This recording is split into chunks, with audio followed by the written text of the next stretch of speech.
Hi అండి, అందరూ బాగున్నారా? ఈరోజు శనగపప్పు కొబ్బరికాయ కర్రీ చేశానండి. చాలా బాగుంది. చిన్నప్పుడు రోజులు గుర్తుకొచ్చేసినాయి నాకైతేని. అమ్మ రెగ్యులర్గా చేస్తూ ఉండేది ఈ కర్రీ. ప్రాసెస్లోకి వెళ్ళిపోతే ఒక కప్పు శనగపప్పుని 1 గంట సేపు నానబెట్టి తీసుకోండి. స్టవ్ మీద వాటర్ పెట్టి వాటర్లో వేసేసేయండి. ఆ పప్పు ఉడుకుతూ ఉంటుంది. ఈ లోపల మనం కొబ్బరికాయని ముక్కలు చేసుకుని మిక్సీలో వేసుకుని పౌడర్లా చేసుకుందాం. తురిమేది ఉంటే వేసుకున్నా బాగానే ఉంటుంది. ఇది ఇలా మిక్సీలో వేసేసుకుని మెత్తగా పౌడర్లా చేసుకుని పక్కన పెట్టుకోండి.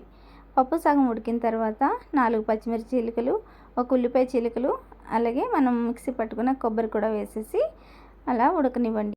ఈ పప్పు ముద్దగా ఉండకుండా కొంచెం పొడి పొడిగా ఉంటేనే టేస్ట్ బాగుంటుంది. రుచికి సరిపడగా సాల్ట్, 1 స్పూన్ కారం, సగం స్పూన్ పసుపు వేసుకుని ఇది ఇలా ఉడుకుతూ ఉండనివ్వండి. పోపు కోసము కడాయి హీట్ చేసి వెల్లుల్లి రొబ్బలు వేసి జీలకర్ర ఆవాలు వేసుకుని కొంచెం వేగిన తర్వాత ఎండుమిర్చి కరివేపాకు వేసుకుని నచ్చితే కొంచెం ఇంగువ కూడా వేసుకోండి.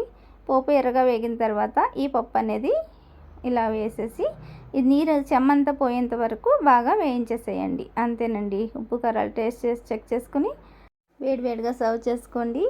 సైడ్ డిష్లాగైనా కలుపుకోవడానికైనా రసంతోటైనా పెరుగన్నంతోటైనా ఈ పప్పును తినొచ్చు. టేస్ట్ అయితే చాలా బాగుంటుంది. వీడియో నచ్చితే లైక్ చేసి షేర్ చేసి సబ్స్క్రైబ్ చేయడం మర్చిపోకండి. Thanks for watching.